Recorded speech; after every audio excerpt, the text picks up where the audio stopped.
Good evening, everyone. Bonsoir. My name is Elizabeth Ann McCleve, and I'm VESCOR's Director of Communications. It's an honor for me to join you this evening on behalf of the Board of Trustees of the New Brunswick Teachers Pension Plan. Before we continue, it's really important that we acknowledge the land on which we gather. Though we are gathering virtually, our team, along with the Board of Trustees and today's presenters, are located throughout our beautiful province of New Brunswick. We respectfully acknowledge that New Brunswick is situated on the unceded and unsurrendered territories of the Wolastoqey, Mi'kmaq, and Pescatawamukati peoples. We seek to repair and rebuild meaningful relationships with Indigenous peoples and honor these lands, which hold the hopes of future generations. We are joined today by three presenters: Larry Jameson, Chairperson of the Board of Trustees of the Pension Plan. Larry spent over 40 years in public education sector, and after many years of teaching, even serving as principal, Larry held several roles with the NBTA, including Executive Director, a role he held until his retirement quite recently in 2022. Yves Poult, Actuary and Partner with TELUS Health, the plan's chosen independent actuary, and Sean Hewitt, the President and CEO of VESCOR, the plan's chosen investment manager and administration services provider. Together, Larry, Yves, and Sean will provide us with a reminder of the plan's history and an update on the financial health of the plan today. After they present, they'll remain online to answer as many questions as possible, so please don't hesitate to submit those questions through the question box that appears on your screen. We'll also answer as many questions as we can that were submitted in advance. Thank you to those who took the time to send those in. Also joining us this evening are the members of the Board of Trustees. If you're curious to learn more about the individuals who oversee your pension plan, please visit nbtpp.ca/board. And also you can find those biographies at nbtpp.ca/2025 AIM. So as mentioned, Larry Jameson, who will address you shortly, is the chair. Marcel Larocque, a retired teacher and recently retired acting executive director of the AEF-NB. Robert Fitzpatrick, retired teacher who also held roles as president and executive director of the NBTA. Rémi Gauthier, teacher and director of member services of l'AEF-NB. Natalie Kenny, senior pension advisor with GNB's Department of Finance and Treasury Board. Leonard Lee White, a retired assistant deputy minister, also of the New Brunswick Department of Finance and Treasury Board. Jennifer Morrison, treasurer at the University of New Brunswick. And Robert Penny, Assistant Deputy Minister of Corporate Services at the Department of Education and Early Childhood Development. Also joining us are the observers of the board: Michael Ketchum, a retired teacher and recently retired from NBTA's Teacher Welfare Services team, and Carrie Lepke, licensed teacher, current executive director, and chief spokesperson of the NBTF. Thank you all for joining us this evening. And without further ado, it's my pleasure to welcome Larry Jameson, Chair of the Board, to provide us with insights on the history of the plan. Larry. Thank you, Liz. Good evening, everyone. It's my pleasure to be back with you again this evening. I'm glad we have the numbers joining that we do. So I think this is a very important session to learn more about your plan and some of the history, the health, and the particulars of the plan itself. Before welcoming this evening's presenters, I'd like to take a few minutes to speak about the history of the plan, what led to the reform we encountered in 2014, what happened as a result of that reform, and where we are today. Hopefully, many of you know, we've had a teacher pension plan in New Brunswick since 1910. That's over 115 years. In 1990, the teacher's pension plan was underfunded by $900 million and was only funded at approximately 45%. At that time, a deal was reached with the provincial government to ensure that the unfunded portion would be covered through special payments made by government, while contribution rates were increased for both teachers and employers. The ultimate goal of that deal was to have the plan fully funded by 2017. In fact, in 2000, the plan actually moved into a surplus. However, a downturn in the economy, the plan quickly fell back into deficit. The extra payments were restarted by government in 2003, including government making one extra payment, again with the goal of the plan being fully funded by 2017. For years, defined benefit pension plans around the world were under increasing pressure. This pressure was exceptionally concerning and started to hit close to home when two significant plans here in New Brunswick failed, leaving their members with reduced pensions or no pensions at all. Some of you will remember those were private plans at St. Anne-Nakawic and at Fraser's.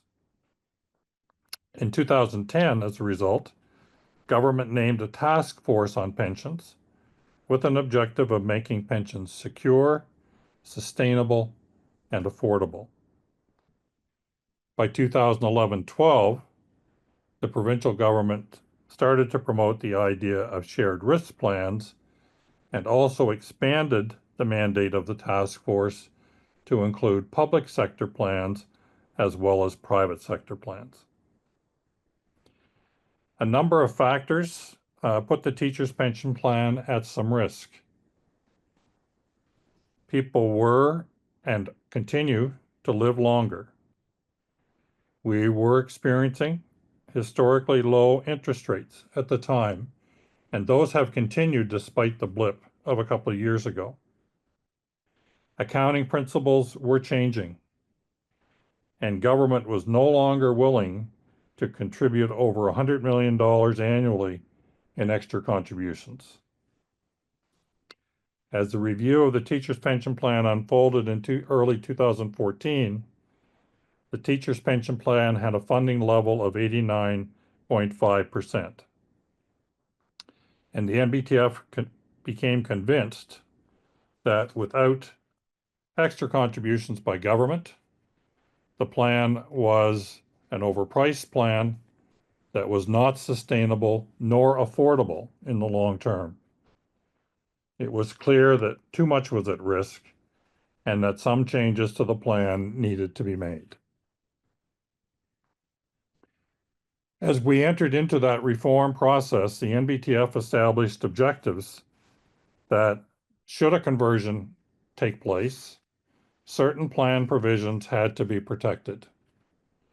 These included the Age Service Index retirement eligibility rules, which were unique to our plan, as opposed to a specific age as per other shared risk plans. Age eligibility for retirement, teachers didn't believe was acceptable. Purchase of service rules needed to be maintained, so teachers could purchase service that they had earned but had not been able to pay for. And a modest increase in contributions would be required. We knew that would be required, but the impact had to be reasonable for teachers. For that to be possible, some concessions, some tough decisions had to be made. We entered into a variety of costings of the plan to determine the liability of various provisions within the plan. And in the end, we were tasked with trying to find approximately $250 million of liability to be taken out of the plan through changes to provisions in the plan. Some of those changes, like a change to age service index rules, were not acceptable to us. Increase in contributions, reasonable, would be acceptable because we needed to pay for what we were earning. So we went through that process, and in March of 2014, the parties reached agreement, the parties being the provincial government and NBTF, on plan design on contribution rates, on governance of the plan, and adjustments to the asset mix. And by July 1st, the plan was converted through legislation where the TPA, the Teachers Pension Plan Act, was absolved and replaced with the New Brunswick Teachers Pension Plan.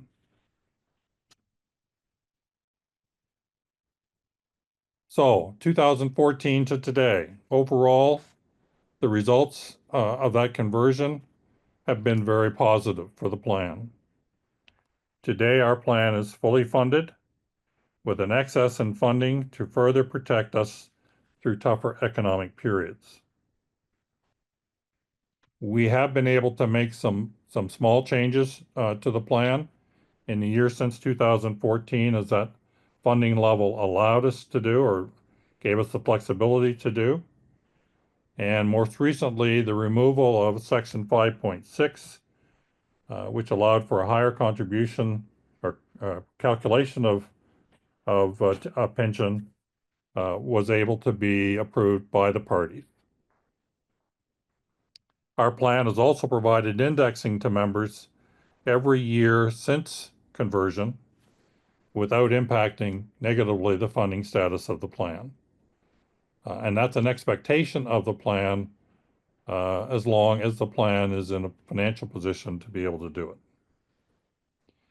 These are positive outcomes, especially when considering some of our peer plans have no indexing and haven't had for years and will not have into the future. The indexing allows our plan to keep pace at a reasonable way with inflation. And in some cases, other plans are not fully funded and remain at risk. We'll now shift our focus on providing you with an update on the health of the plan today. Our first guest speaker in this area is Yves Plourde, actuary and partner with TELUS Health, the plan's independent actuary. An actuary is an expert in the mathematics of finance. Yves and his team studied the plan's funding level, conducting a series of risk management tests, and so much more to examine the financial health of the plan on an annual basis. Welcome, Yves. Thanks, Larry. Hope you can hear me well.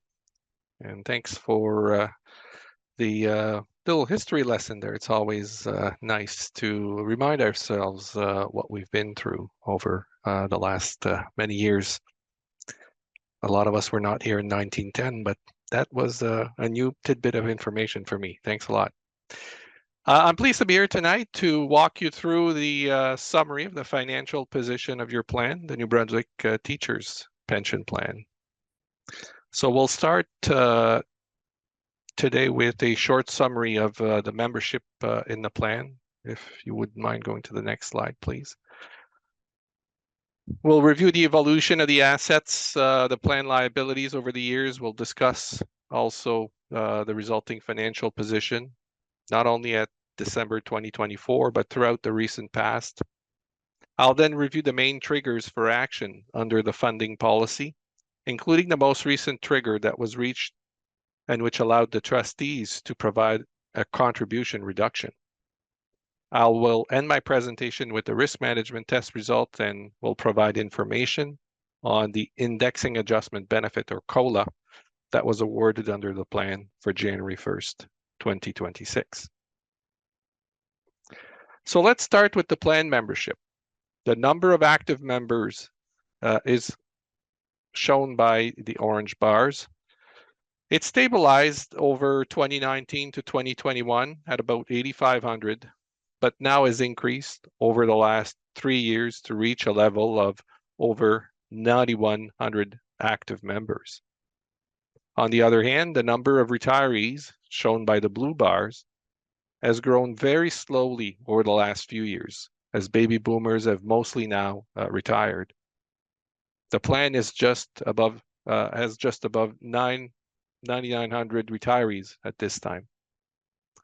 For many years, the proportion of retired plan members compared to the number of active members has steadily increased. However, we've seen a stabilization of this ratio in recent years and expect that the proportion of retirees to active members will now remain fairly stable. It is healthy for the plan to see its number of active member increase such as it did in the last 3 years, because it slows down the otherwise natural maturation of the plan, which in turn reduces the overall risk associated with providing benefits. On the asset side, the pension fund, depicted here by the green bars, has increased significantly since 2013, from about 4.6 billion at that time to its highest level to date. The pension fund is now just shy of $7.5 billion as of December 31st, 2024.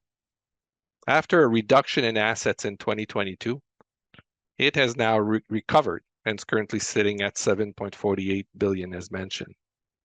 The investment return for the year 2024 was equal to 12.65%. It is with this outstanding return that the pension fund is now recovered and that the financial position of the plan is at its highest, as we will see in a few slides. Sean Hewitt of Vescor will provide you with more information about this outstanding return for the year 2024 in his presentation. Now, in order to be able to determine the financial position of the plan, we need to compare the assets of the plan to its liabilities. The plan's liability is a representation of how much money we believe should be in the fund at the time of the valuation in order to pay all the benefits that members have accrued up to the date of evaluation. In order to calculate the liability, being the red bars in the graph, we need to make many assumptions about the future. One of the most important of those assumptions is the discount rate that we use to put a value on your pension plan liability. This discount rate represents our long-term estimate of expected investment returns for the future, and it is used to discount to today's date all expected future benefit payments from the pension plan. We use a discount rate of 6.25% per annum for the plan. This assumption is a conservative estimate of what we believe the plan can earn over the next 20 to 25 years, given the current level of interest rates and expected investment returns for the future for your assets. Because the assumption is conservative, we actually believe the fund can earn investment returns slightly higher than the discount rate over the long term. As you can see, the plan's liability went from about 4.6 billion in 2013, which was equal to the assets at that time, to over 6.2 billion as at December 31st, 2024. If you pay attention to the size of the bars over time on this chart, you can notice that the assets in the plan increased faster than the plan liability over the last decade or so. The assets now exceed the liabilities by over $1.2 billion at December 31st, 2024. Another way to show the results is to calculate the funded ratio of the plan, which is basically the assets of the plan divided by the liability. This division gives you the funded ratio. As you can see in this graph, this ratio has remained above 100% over the recent past, which means that we believe there is enough assets in the plan to provide for all the benefits payable for the lifetime of the active members and the retirees. The funded ratio has in fact increased from a level of 100.2% at December 31st, 2013 to a level of 115.3% at December 31st, 2023. This graph shows a clear upward trend to the financial ratio over the last decade.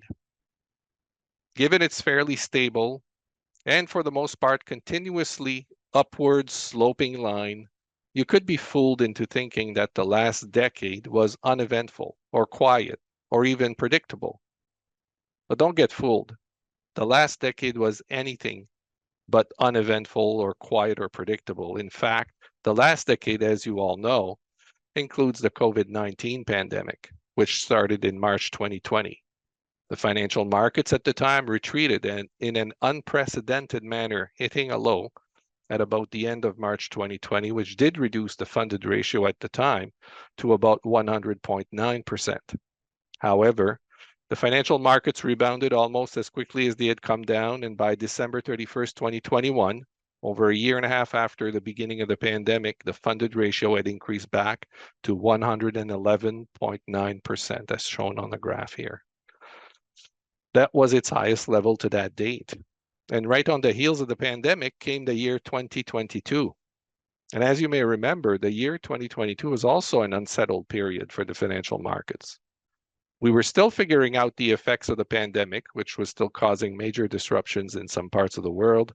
We experienced serious disruptions to supply chains. Oil and energy prices increased significantly at the time, and to complicate all matters, Russia invaded Ukraine in 2022. All of this caused significant uncertainty in the markets, and very importantly, it caused inflation levels in 2022 and 2023, not seen in decades. This in turn was accompanied by significant increases in interest rates enacted by various central banks in order to fight that inflation.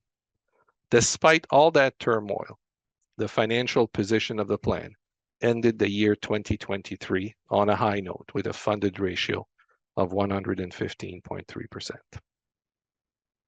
Now for 2024, you can see that at December 31st, 2024, the funded ratio has continued to move higher, hitting an all-time high of 119.4%. Over 2024, we've seen inflation return to a more normal level of about 2%, which is equal to the target set by the Bank of Canada. This reduction in inflation levels has allowed the Bank of Canada to start to reduce interest rates, along with its counterpart in the US, the Federal Reserve. This normalization of inflation and reduction in interest rates have allowed investment markets to breathe a sigh of relief and provided the plan with an outstanding return of 12.65% over 2024, as I indicated earlier. So when the investment return is higher than the discount rate that we use to calculate the liability, it usually means an improvement in the funded position of the plan. In this case, given the significant return of 2024, the funded status was able to improve by over 4% from 115.3 on December 31st, 2023 to 119.4 on December 31st, 2024. The plan therefore continues to be in a very healthy financial position. I'll now move on to French. Actuarial principles that we use for the trustees to reveal that we can expect the increasing trajectory of the funded ratio for the plan to continue in the long term, as it has during the last decade.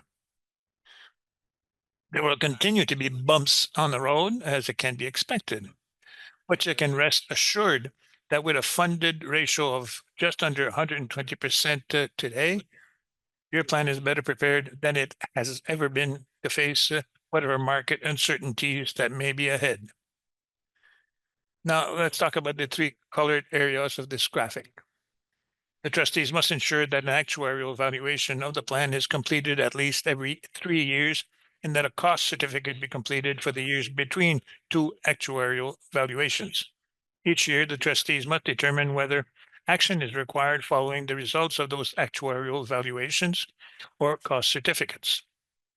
The plan's funding policy lists the several actions that the trustees must or may take depending on the funded ratio of the plan. The type of actions can be separated into three categories, which depend on the plan's funded ratio. As you can see, the graph has three different colored sections. If the funded ratio is in the red section, the trustees will have to adopt changes to the plan that will bring the ratio back into the green section of the graph. When the plan's funded ratio is in the green section, no special action by the trustees is necessary since the plan behaves as expected. And finally, when the plan's funded ratio is in the blue section, certain actions favorable to the members can be adopted by the trustees given the good financial status of the plan.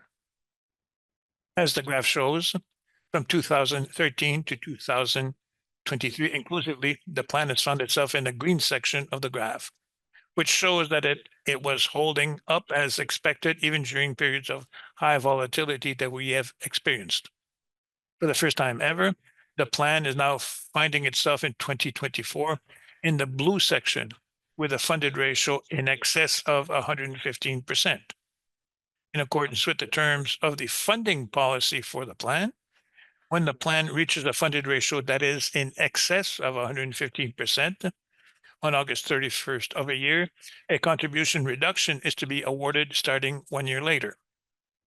This provision of the funding policy allowed the trustees to provide, effective from August 31st, 2025, a contribution reduction of the active members of the plan of 1.5% of earnings, and a corresponding contribution reduction to the employer of 1.5% of earnings as well.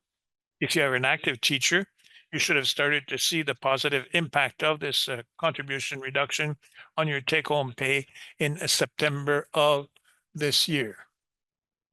This contribution reduction will remain in place indefinitely unless the plan's funded ratio falls back below 110%.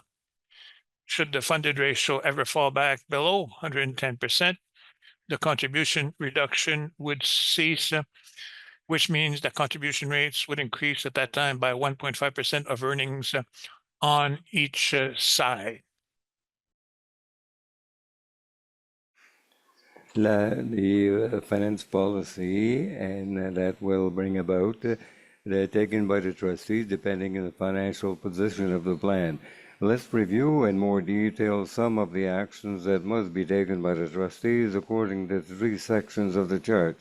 The red section at the bottom represents the action of the trustees if the plan's funded ratio were to fall below approximately 92% of average in 3 consecutive years.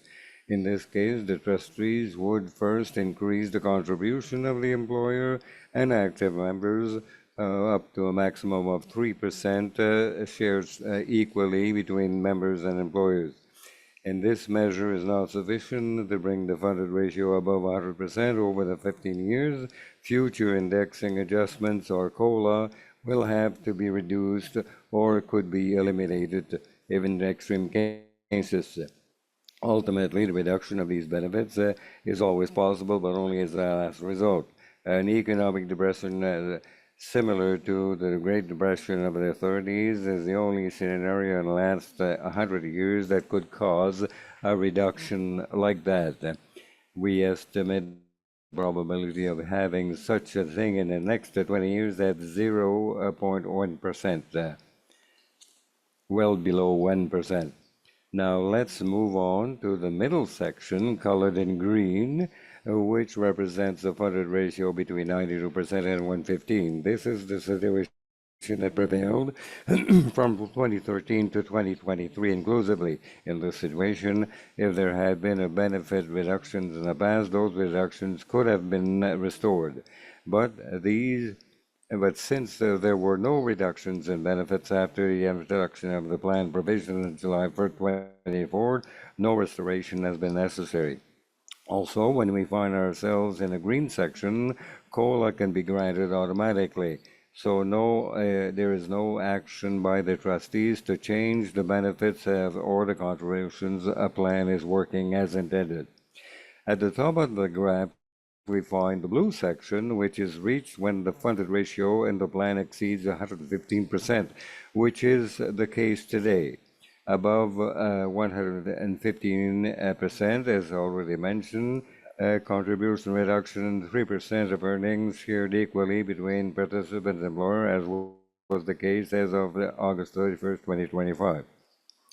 When the plan will exceed 120%, the trustees will be able to propose changes to the plan benefits according to the rules established in the funding policy. Additional risk management measures will also need to be adopted. The plan's funded ratio as at December 31st, 2024 has now increased at a level which is just below 120%. However, for the purpose of application of the funding policy, the important date is measuring the funded status of the plan is actually at August 31st. It is the plan's year and date and the date which the funded ratio has to be established to determine the funding policy.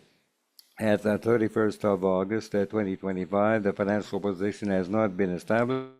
However, the trustees have instructed that the full actual evaluation be conducted on that date in order to make sure that the accurate information is available to determine the trigger of 120% has been reached. The trustees have to establish a subcommittee of the board to propose to the board in accordance with the funding policy should be funded ratio each to exceed 120%. The results of the actuarial evaluation as at August 31st, 2025 will be available in spring 2026, and the trustees will communicate those results to all interested parties shortly thereafter. Let's now briefly talk about the management test. This test consists in calculating the probability that the base benefits under the plan will not be reduced over the next 20 years. This test is performed during the full actuarial evaluation of the plan. The last actual evaluation of the plan was performed August 31st, 2024, and at that time, in 99.9% of the cases, the studied, the trustees do not have to reduce these benefits over the next 20 years. The score exceeds a level of 97.5% under the Pension Benefit Act, and the plan makes sure that these criteria are respected. I'll now end the presentation by addressing the indexing adjustment with the COLA award for the plan that January 1st, 2026. Each year, as long as the plan maintains the funded ratio above 90%, a COLA will be awarded. The adjustment is based on the increase of the Consumer Price Index, which is a measure of inflation in Canada. It is calculated by Stat Canada, and under the plan, it is subject to a cap of 4.75%. The adjustment granted on January 1st, 2026 is based on the increase of the CPI for the year ending June 30th, 2025. During that period, Stat Canada calculated the average inflation at 2.01%. This means that inflation is back to normal level, meeting the target set by the Bank of Canada. Under the terms of the plan, active members will receive the full amount of inflation applied to their portion accrued in the plan, and retirees and survivors receive 75% of inflation. For active members, that represents a COLA of 2.0, and for retirees or survivors, the COLA is 1.51% effective January 1st, 2026. I would like to reiterate that the plan will continue to be able to award cost of living adjustments in the future as long as the plan's funded ratio remains above approximately 9%. This means that we expect the plan to be able to continue to provide COLAs for many years to come. I hope that you have found the information provided interesting and useful, and that it provided you with a better understanding of the plan's financial strength. I thank you for your attention. I remain available to answer questions. Thank you, Yves. Updates on the plan's funded status are always available on the plan's website and through our semi-annual newsletters. Please visit the plan's website for those updates. Next, we will have a presentation from VESCOR, the plan's chosen investment manager and administrative services provider. Providing us an update in these key areas is Vestcor's President and Chief Executive Officer, Sean Hewitt. Welcome, Sean. Merci beaucoup, Larry, and good evening, everyone. Thank you for joining us. I have about 18 months here as the President and CEO of Vestcor and as a resident of New Brunswick. It's an honor for me to present to all of you today as a representative of your pension administrator and investment manager. First, just a bit of a reminder about who Vestcor is. We offer innovative and cost-effective integrated investment management, pension, and benefits administration services. We have roughly 160 professionals located here in New Brunswick, and we are independent and not-for-profit. We report to the Teachers Pension Plan as an owner and as a client. We are 100% owned by both the New Brunswick Public Service Pension Plan and the New Brunswick Teachers Pension Plan. Trustees that serve on the New Brunswick Public Service and the Teachers Pension Plan boards populate Vestcor Corp board. Vestcor Corp has governance rights over Vestcor's annual budgets and the appointment of the independent Vestcor Inc. Board of Directors. Importantly, all of our staff are members of a pension plan. It is a condition of employment, which means when you call our office or you are interacting with one of our member service professionals, the person you are interacting with understands the pension both as a professional, but also as a contributing member.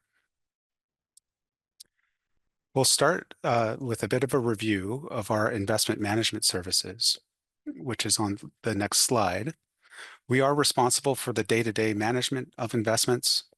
We're responsible to provide regular reports on the investment performance. We provide regular reporting on compliance, and also an area of growth for Vestcor and its clients is responsible investments. And we work closely with the board and the plan actuary to conduct analysis on the sustainability of the plan and various projections. Moving on to what the investment management function looks like, as of the end of last year, we have approximately 23 billion under management, which makes us the largest investment manager in Atlantic Canada and one of the largest nationwide. An interesting feature of Vestcor's investment management is the capabilities of our internal team. Of that 23 billion, over 80% of it is managed internally here in New Brunswick. And this is significantly different than other pension investment organizations, which often rely on relatively expensive third-party for-profit investment management firms located in Toronto and elsewhere. The combination of our size and internally managed approach has resulted in investment management costs being one of the lowest in Canada, according to external cost benchmarking studies. In 2024, our costs were about 0.2% lower than the average pension investment organization our size. That 0.2% on a total of 23 billion translates into over 45 million of cost reduction annually. Those costs are accrued directly to our clients and their members. For the Teachers Pension Plan, this annual cost saving results in about $15 million, which translates into around 450 annual teachers' pensions. Moving on to the Teachers Pension Plan and specifically, well in excess of 7 billion. As of the last actuarial valuation, the plan had 7.27 billion and had approximately 7.5 billion as highlighted by Eve, the plan's actuary, as of the end of the year. The investments in the portfolio are well diversified across multiple types of investments designed to continue to support the sustainability of the plan.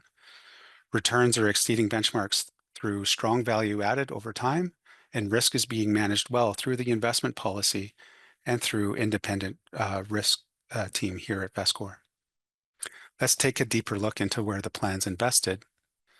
Here's a snapshot of the asset mix of the plan. To find a copy of this information, refer to the plan's 2024 annual report, which is available. The URL appears at the bottom, nbtpp.ca. The investments of the plan are very well diversified.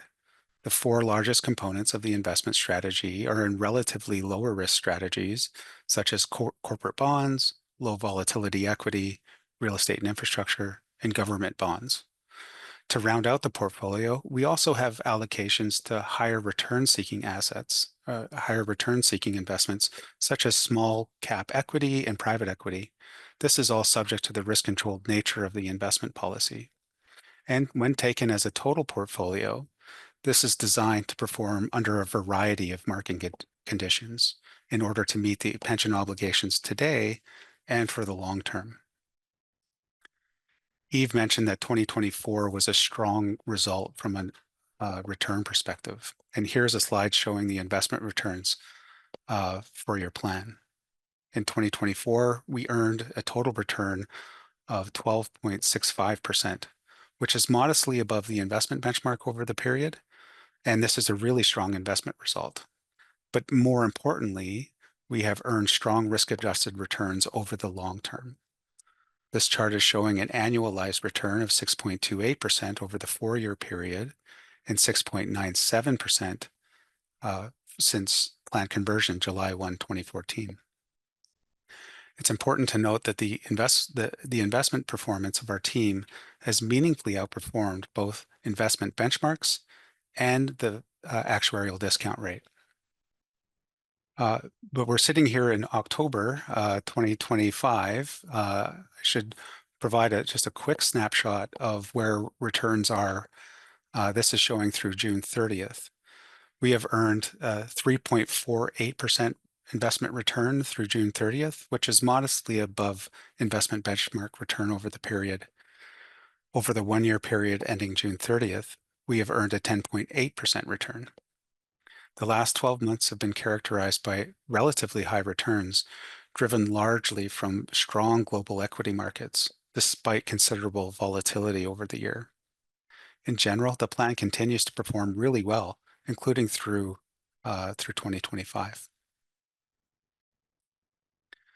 Moving on to the investment or administration services, we play a very active role in answering day-to-day questions for any questions that you might have about your pension.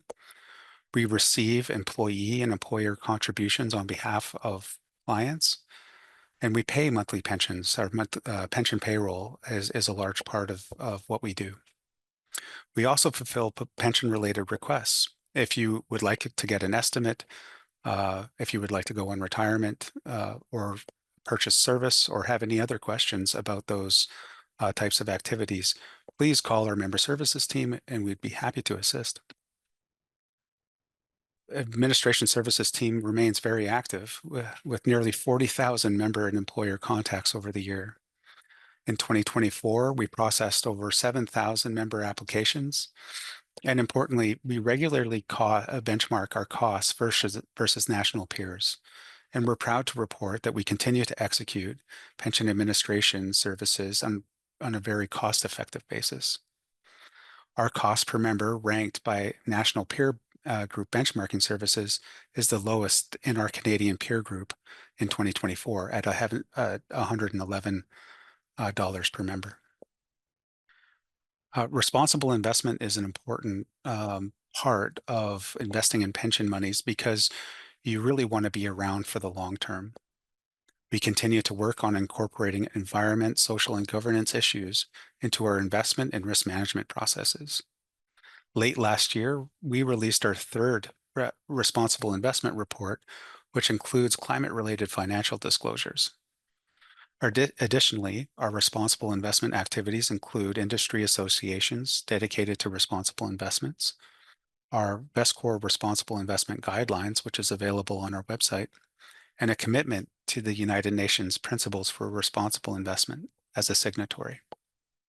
More detail, including VESCOR's Responsible Investment Guidelines, can be found at vescor.org/investments under Responsible Investing. Also new for 2024, the Teachers' Pension Plan released its first plan-specific responsible investment report. That report details climate-related disclosures governance, risk, and strategy management aspects of the plan's approach to responsible investment. I'll briefly touch on VESCOR in the New Brunswick community. We have a very strong partnership with the University of New Brunswick, and throughout the organization, we have staff that partner with the university to teach subjects such as corporate finance, investment management, and investment risk. 26 years ago, we started the Student Investment Fund with pension fund allocation. It has grown to be one of the largest student investment funds in Canada, and it gives students the opportunity to combine finance theory with hands-on investment experience. For VESCOR, it's a great way to introduce professional investment management as a potential career, and to give students the notion that those that are interested in investment management, that they don't need to move away from New Brunswick to pursue it. We have intellectually challenging and very rewarding careers in investment management right here in New Brunswick. Additionally, we remain highly engaged in the community and encourage our staff to volunteer in various capacities and have logged over 1,800 hours in volunteering in 2024.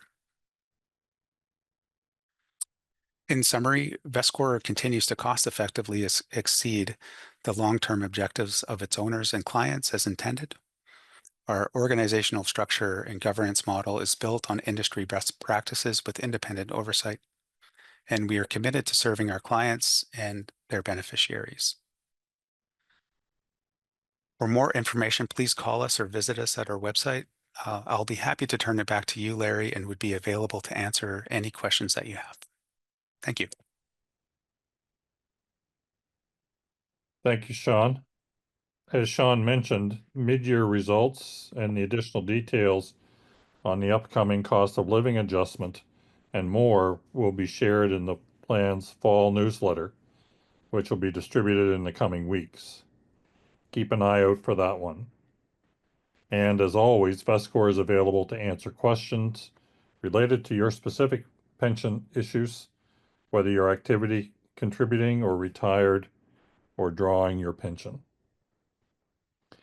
That completes our formal presentations for today. If there are 3 things I hope you take away from this evening, they would be the following. This plan is well-funded and in a healthy financial position.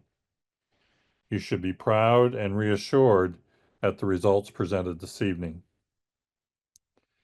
The plan continues to be resilient, sustainable, secure, and affordable for you, its members, and continues to be managed with this in mind by your Board of Trustees and the plan's service providers. If you have any questions, do not hesitate to contact VESCOR for answers. Their member services team is a resource that is available to you 5 days a week. Call, email, or visit. Visit your plan's website for more information as well. And don't forget the important support of the teachers' welfare team at NBTA and AEFNB. Resources are available to you, whether you are actively teaching or retired. We will now move to our question and answer period, which will be moderated by Elizabeth McLeave, Director of Communications with VESCOR. Liz? Thank you so much, Larry. So Larry Jamieson, the President of the Board of Trustees, Eve Schultz, who presented to you, from TELUS Health, Sean Hewitt from VESCOR, as well as Kent Eric Fries, the Manager of Member Services with VESCOR, are all available to answer your questions this evening, so please feel free to submit those. We did receive several questions in advance of this evening's meeting as well, so I think I will start with one of those questions. This one I will ask, likely to Larry. Our pension only increases 75% of the cost of living, while other provincial pensions increase 100%. That would be related to retiree cost of living adjustments. How can this be changed? Is there any consideration to returning to a full cost of living for retirees? Thanks, Liz. This was one of the very difficult decisions made at the time of conversion. And it is cost of living provisions are the most expensive provision of any pension plan. The increase compounds year over year for as long as an individual teacher lives. The plan is in a strong financial position. I can't tell you that this would ever change or that it wouldn't change. However, if the plan is able to continue in a strong financial position, as Eve mentioned, we're approaching 120% funding. The trustees have formed a subcommittee that are going to look at a number of options that might be proposed to the parties for consideration in using some of that excess within the terms of the funding policy of the plan. So I'll leave it at the answer at that point. I won't rule it out totally, but it is also a very expensive provision. Thank you, Larry. Question that was asked, why our pensions cannot remain at the upper level of inflation? Thank you, Liz. I think it's a bit the same answer that Larry has just given to you, so I won't repeat that. But inflation, or the protection against 100% of inflation, is a very costly proposal. The regime or the plan offers a protection to 75% of inflation, and even if it's not 100%, it's very competitive because we're looking at the other plans of teachers across Canada, especially those of size province similar to ours. 75% protection against inflation is well ahead of most provinces in Canada, and it's a good level of protection against inflation. As Larry mentioned, it's that we can continue to increase the funding ratio of over 100%, 120%. We can suggest improvements at that point, and potentially the possibility of having increases to catch up some parts or portions of inflation. Thank you for that. This question is also for you. So the inflation at 1.2%, is it really new for the inflation in Canada? And why is it so high? Well, inflation is determined by Stat Canada, and they take the concentration in the public sector, and it's the measure that is being used to establish pensions, and totally independent. It's calculated by the government, the federal government, that's Stat Canada, and there's no reason to not believe that it's the true inflation, and that's why it is reviewed annually. And in the last year, we've seen that happen, and that's it's available publicly as to how it's calculated and why it's done that way. This one, I think, might be for Kent. Who is the contact to speak to about pension transfer from another province's teacher pension plan? Thank you for the question, Liz. So it all depends on what district they are in. So at VESCOR, we look at all organizations and we divide our analysts per organizations. So depending on what district they fall in, they may speak with me, or Robert McKenzie, or even in Mark Bosse. So it would depend really on what district they're in. Thank you, Kent. So any questions about a pension transfer, or if you're planning for retirement, as Kent has said, and as Larry have mentioned, contact VESCOR. We're open from 8:15 to 4:30 daily. You can email us 24 hours a day. Our team is very quick to get back to you. Do not hesitate to get in touch with VESCOR for those questions. An additional question now. This one came in advance of tonight's meeting, and I'll ask this one to Sean. Will or has our investment team bought into the AI systems so in fashion of late? If so, to what extent would you be relying on that input when it comes to our pension investment choices? Have we invested in data centers as AI unfolds in Canada? And I will say as a side note, it is just about 8 o'clock, but we will continue answering some questions, as many as we can this evening. Yeah, certainly. Answering questions is one of the more rewarding parts, I would say, of this exchange, and it's an excellent question. We have been incorporating AI into our investment processes. We've done it for some time. AI can be useful in extracting market sentiment and other insights, but we are cautious that commercial AI products can produce faulty results or hallucinations.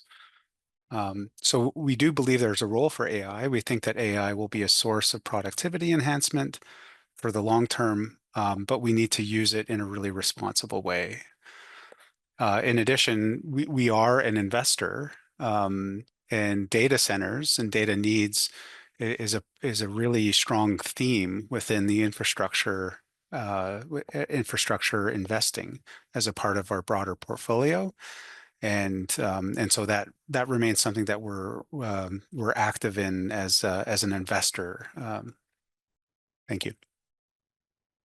Thank you, Sean. And while I have you, we received another question in advance that I believe you'd be the best to answer. Trouble ahead, what with Trump tariffs, the rupture, with the USA,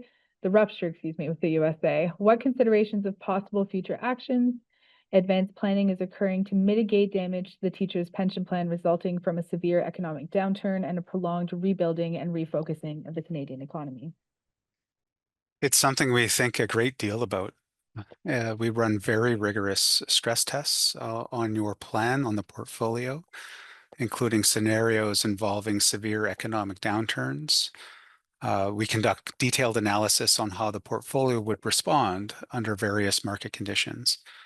And this year, the Teachers' Pension Plan, working with VESCOR and the plan actuary, are conducting a comprehensive long-term modeling project as a part of the regular review cycle that happens once every 3 to 5 years. But in addition to that, we do these stress tests and scenario tests quarterly, which form part of the reports that we share and discuss with the Board of Trustees, and it informs our views on how resilient the portfolio is to a number of different market scenarios. Thank you, Sean. We received a few questions about the change to Article 5.6, Section 5.6. Larry, if you could answer some of these questions. There's questions about how many teachers were impacted, what would be the cost to changing that, how could this affect the funded status moving forward if there was something done retroactively. There's also some questions about how this came to be that what a teacher received as their printout was different than when they received their pension, which is issued by VESCOR. Thanks, Liz. Section 5.6 has been probably one of the most controversial issues we've dealt with in the pension plan since conversion. It came into the plan at conversion and was designed to ensure that because there were significant changes to the plan, that no one could benefit from those changes to a greater degree than they would have benefited had those changes not occurred. It was possible that within a year or two of reform, depending on circumstances, someone could have received a much higher pension because of the changes made to the plan and reform than they would have had those changes not occurred. And Section 5.6 was designed to prevent that. None of us, government or federation, anticipated what would transpire over the next number of years. And that was that cost of living increases would outpace salary increases. And as cost of living increased faster than salary increases, the section became more and more of an issue. in that Vescor was required to do 2 calculations every time someone retired, one under the new rules of the plan and one under the old, and a teacher would receive the lower of the 2. It became part of the funding modeling of the plan as a governor on pensions. But as I said, we never anticipated that salaries would lag behind cost of living to the extent that they did, and particularly that we would have a spike in cost of living that we saw 2 or 3 years ago. We hadn't seen that in over 30 years. And so that was a huge surprise. So as that went on, more and more people became caught by the section, received a lower pension than they might have under the new rules of the plan, and became more and more of an issue, to the point where in the end, almost everybody was being caught by it. As the funding level of the plan grew stronger, the trustees recognized this was an issue we wanted to try to address. We came up with a proposal that was presented to the parties, to the Federation and to government, who were the only parties who could make such a change. And ultimately, the parties agreed that the section should be removed from the plan or not used in the plan. And that came into effect a year ago, early June, on a go-forward basis. And we've had questions about why go forward and why not retroactive.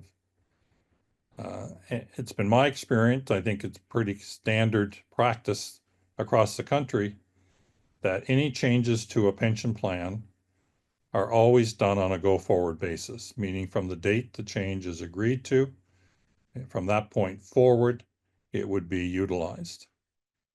To retroactively go back, one would have to ask, how far back?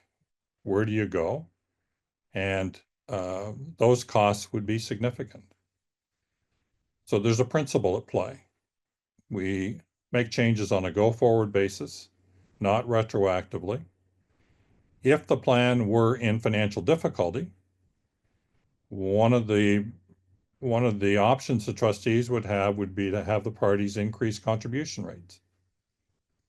If you apply the principle of retroactivity, you go back and charge people who were in the plan at one point or still in the plan higher contribution rates for previous years. I don't think you would do that. And so the go-forward rule has always been the rule that's been applied. It also allows the actuaries to accurately account for liability in the plan and funding levels of the plan and what we actually do need for contribution rates.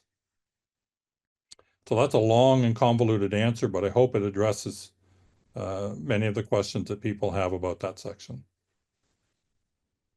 Thank you, Larry. We did receive several questions on that topic, so thank you very much for your explanation. We did receive a question live. This one, I believe, will be for Eve. When's the last time the plan would have gone the ratio rate of 120%? Good question. From memory, I don't believe that the plan has went beyond the capital ratio of 120%, certainly not over the past year, like the graphs showed. We started at around 100% after reform, and after reform, Larry showed us figures that were below 100%. So I believe that we're now at a historic level, never realized by the plan. Is that right? Thank you, Eve. Thank you. I had not thought about that. The results, you're always welcome to go see them in your newsletters. They're available on the website twice a year, and in the annual report of the plan as well. You're going to find that information. They're available on the website at cnb.ca. Next question. Kent, this one is for you, Kent. Do you have to be employed for a certain amount of time to be eligible for retirement benefits under the teacher's pension plan? So yeah, so what we call it to be vested would mean you'd have to have a minimum of 2 years paid into the plan. Once you meet that minimum requirement, then you would have a right to a monthly pension come retirement. And then you could retire earlier if you have a certain age service index, depending on what that would be and how many years of service you have. But yeah, you need at least a minimum of 2 years paid into the pension plan. And while I have you, Kent, a question from someone else. How soon before we intend to retire do you need to be notified? And what's the process for notifying of retirement? It's a great question. So normal timeline, we'd ask 3 to 6 months in advance to notify your employer. So the process always gets initiated with the employer because what we need is what we call a termination form, a termination notice. And then they will also ask you other questions if you want to keep your group insured benefits at retirement that can be deducted off your pension plan. And so once we receive all that paperwork, it goes to our benefit admin team to calculate your pension options, which would get then sent to you. Like I said, ideal timeline, 3 to 6 months, gives the team lots of time to calculate, make sure all service is correct and accurate, and then it gives you ample time to make a decision on what pension option you want to choose. Thank you, Kent. And again, there's more information on the retirement process available on your plan's website. This question, I think, is for Larry. I think I am 9 years away from retiring. What should I concentrate on to maximize my time remaining to further my retirement options? Thanks, Liz. It's another good question. The first thing I would suggest is for the individual to try to maintain full service through to retirement. And if you're in your last 5 years, it's possible to work part-time, but contribute full-time in something we call a work time flexibility plan. You may want to reach out to one of your association members or to VESCOR to explore that if you're in that situation. If you have the option to increase your certification, you can earn higher salary. And because you're earning higher salary for those years, your pension benefit that you will earn will be higher than it would be otherwise. You may also have some potential service that could be purchased in the plan. Leaves of absence, unpaid maternity leave, supply teach time, etc. And so it would be a good idea to explore what those options might be, again, with one of the members of the associations or with VESCOR to determine whether or not there's an opportunity to maximize pensionable service beyond just the work years. Thank you, Larry. While I have you, a couple more questions for you. Is it possible to defer your retirement allowance following retirement by 1 or 2 years, or must it be withdrawn immediately following retirement? Thanks, Liz. This is a provision that's covered in the collective agreement. It's Article 40.06, which says that every teacher who is to receive a retirement allowance can receive that retirement allowance in whole or in part in the next tax year or any subsequent tax year. So it can be deferred. There's no limit currently in the collective agreement on the number of times it can be deferred. And it can be deferred in whole, all of it, or part of it at a time. Thank you, Larry. This next question, I will believe, maybe for Larry or Kent, actually. Larry, since I have you, it is difficult to make the decision to retire without an accurate estimate of the net monthly pension to be received. How do we obtain this information, and how long will it take to receive? I guess I could speak on the official estimate part. General timeline for official estimates would be around 60 days. We do suggest that if you're within a year to 2 years of retirement, to reach out to our office to request an official estimate. There's also a CRA tool that can help you determine what the taxation would be off that gross pension amount that we would provide to you. Official estimates do look exactly like your preliminary retirement statement, and the fact that you would see all pension options that are available to you. Larry did mention it earlier in the meeting that the NBTA and the IFNB do play a really good role in helping members. So if you get your annual statement, they can help you through estimates when you're more than 2 years away from retirement using our online calculator tool. They do a great job assisting members with that process as well. Thank you so much. A question, we kind of answered this a bit earlier, but is my pension transferable or portable between jurisdictions? Actually, I believe Kent did answer that question. Yes, there are many options, and you can certainly reach out to VESCOR for more information on that. I don't know if you had anything to add on that, Kent. I guess there is a national teacher agreement. So if you have teacher time in another province, you can apply to transfer that time, which can help increase your age service index and maybe help you retire with an unreduced pension earlier. And just recently, there's also a transfer agreement with the federal government and the teacher plan. So if you did have some time in the federal government, there is now that chance to be able to transfer that time over as well. So those application forms are on our website under the teacher section under forms, so you'd be able to see that pretty quickly. But yeah, those are the two options to transfer some time into your New Brunswick teacher pension plan. Thank you so much, Kent. This next question is for Larry, who came in this evening live. Larry, are the trustees taking into account the desires of the younger generation of teachers who are not interested in contributing to the teacher's pension plan? It is my understanding that the teacher's pension plan is built on having both active members and retired members. Thanks, Liz.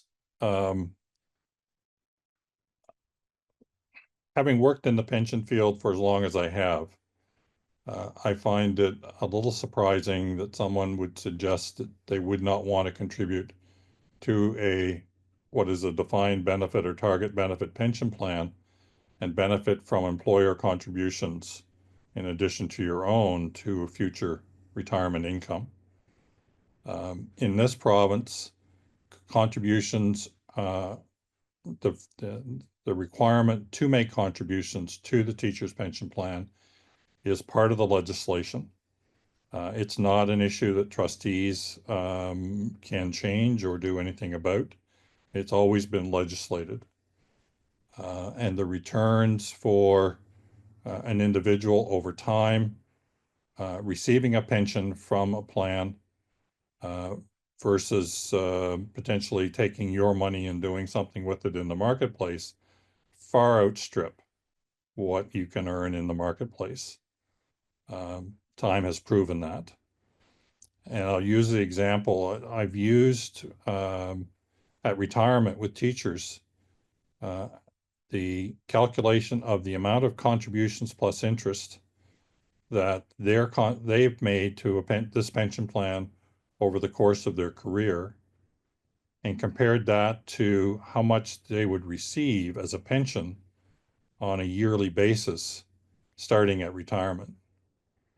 And teacher contributions plus interest get eaten up in the first 5 years of retirement or less in the amount of pension you receive. In other words, all the money that you've contributed to the plan, plus the interest earned on that money in the plan, are eaten up in the first 5 years. You get it back in your pension. Every year beyond that has to be supported by the plan investment return and funding level, and it's guaranteed through the rest of your life and potentially through the life of any dependent spouse or disabled child. Thank you, Larry. And certainly really important to keep in mind that lifetime piece of a pension plan. It is for your lifetime, not run out. And that is something that is certainly very difficult to attain as an individual. While I have you, Larry, why can't we deposit our severance allowance into a tax-free savings account? Why does it have to be put into an RRSP? And adding to that, who's eligible to receive the retirement allowance? The retirement allowance, again, is a provision of the collective agreement that teachers have with government. You can put your retirement allowance really into any investment vehicle you wish. The issue, though, becomes taxes and how much income tax you will be required to pay by Revenue Canada on that income. It's important to remember that money going into a tax-free savings account is after-tax money. Only money you pay tax on can be placed in a tax-free savings account. While money into an RRSP or a registered retirement savings plan becomes before tax money. So you make a contribution to an RRSP, you get a tax receipt and you're able to deduct that amount you've deposited from your taxable income.